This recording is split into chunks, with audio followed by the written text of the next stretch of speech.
How do you assess that, Mark? Can you maybe split it into two halves for us, if that's okay? That's exactly what it was. We didn't start well. Didn't start well at all, and it was a constant theme, particularly over the last 2 days. And we spoke to the players how well they start. They've done that in the last 5 or 6 games. They've taken it to teams who've got an early lead, or they've really put pressure on teams. So we needed to match up in that regard, particularly with their intensity. Obviously they're fresh. We played a midweek game, but it didn't matter. And I was extremely disappointed with the way we started, particularly giving away another goal from a set piece. We pride ourselves on defending really well. We gave 2 away against the Wanderers, the first time we've conceded from a set piece or a corner, and we did it again. More importantly was the reaction. And it's one thing I always talk about. Throughout a 90-minute game of football, there are going to be moments where you're up against the wall or things aren't going your way. How do we recover from that? And we didn't do that. So I wasn't happy that we weren't able to stick to our guns and be strong and resilient, particularly in the opening 30 minutes, where we knew they were going to come out and do something. But just reward to them and for them, they absolutely deserve their 2-0 lead at half time. So it's an area that we need to improve. Can you summarise your half-time messages for us? Look, it was, you probably didn't want to be there at half-time. They don't normally do that either, but they needed a bit of a wake-up call. And it wasn't just about, I guess, putting my foot down and being a touch louder in terms of my tone. It was also, tactical, and I think by making the change and obviously the movements and the positioning of a couple of other players in that second half certainly worked a treat as far as I was concerned. But that's coaching; that's what you get paid to do as well. It's not just a matter of just going out there and hoping your players work to the best of their ability. These are the moments that coaches get paid. Is to change something, and it worked out for us. So Killian came on and had an impact. And obviously that's what you wanted from making that change.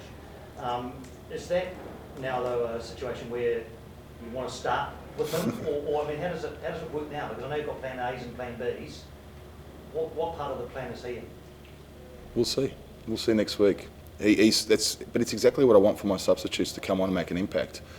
We knew that he was going to take, not just 1 but 2 defenders with him as well. There's going to be a lot of space in and around him, which I wanted, particularly Roy and Willow to occupy, and they did that well. But in terms of Killian, he's just another player. He's come on and he's done really well. He's made significant impacts in both games that he's come on.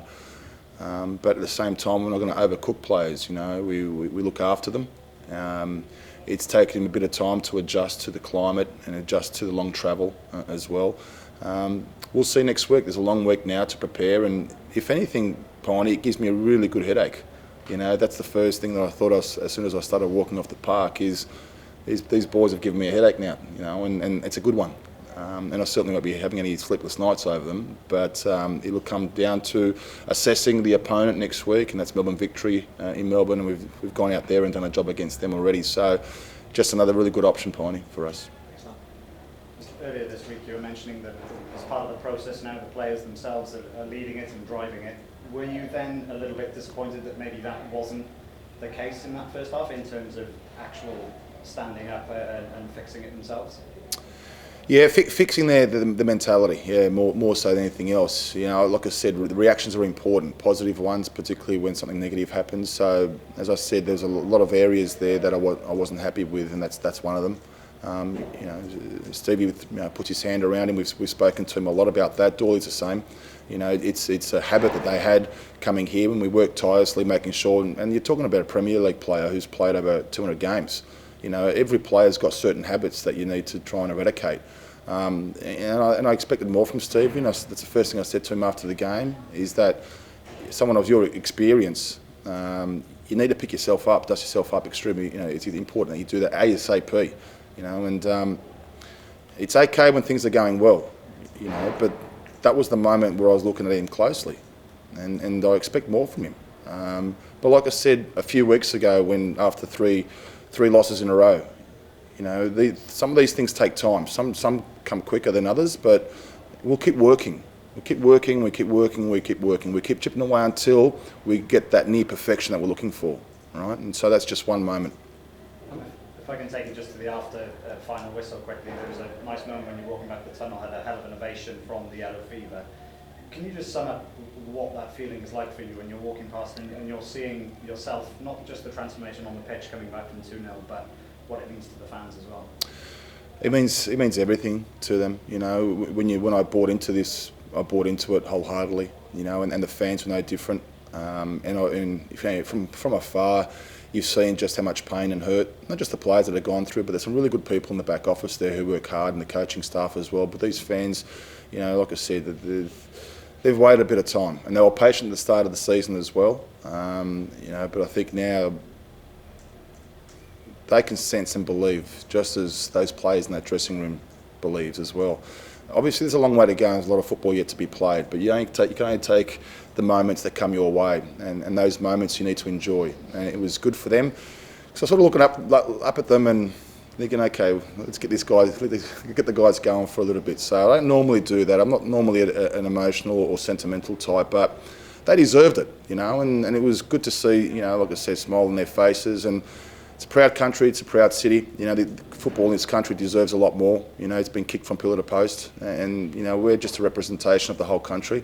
It may be the capital, but there's a lot of really good people in this country. You know, football fans, and you know, Harry sitting at the back there as well. He was a fantastic player, an ex-international. You know, this is for all of them. You know, and what we're trying to do here is for all the football in this country, and that's one of the things that I wrote down: is can you make an impact for everybody, not just this club, you know. And I know there were fractured relationships when I first came here. You know, I was inundated with a lot of information because I'm a pretty curious person, and you know, I think the most important thing for this football club is the game.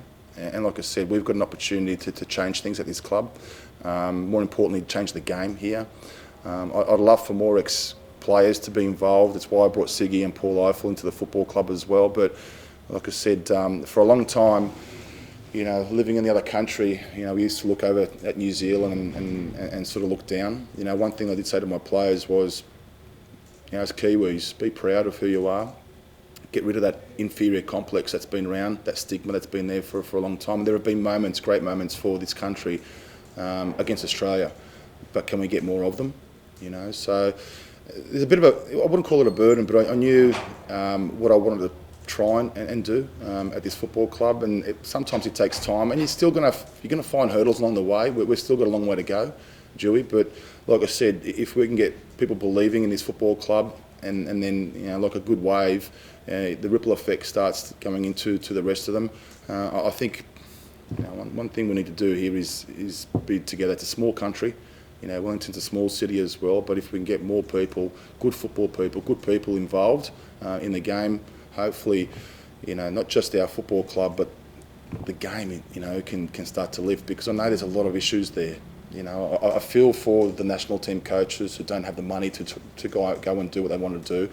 You know, it's one of the real big reasons why, you know, there's a big focus on the Kiwi players in our team. Not enough gets talked about how well they're going as well, and they're playing week in, week out. And you know, if we can play our part to help, you know, football in this country, then so be it. 8 games unbeaten, new record for the club. What does that mean, I guess, in terms of that whole argument of trying to win this ball back from the Kiwis? They go a long way. I hope so, Phil. I hope so. I mean, we can only do what we can do, you know, and the players get out there, and again, we've bought into making sure that the players get out into the community. You know, and a lot of coaches don't necessarily like that because they want their players protected and rested up and staying at home. But I've, you know, told the players right from the outset that we need to get out there and show them that, you know, we mean business and that we actually care, you know. And you know, I was quite surprised when I saw less than 10,000 come up on the big screen. I started shaking my head because it felt like there was a lot more than that, you know. And apparently something else changed. Is that right? He went back over 10,000 people. Well, we want more than that, you know. It's we want to continue to build, but there's only so much we can do.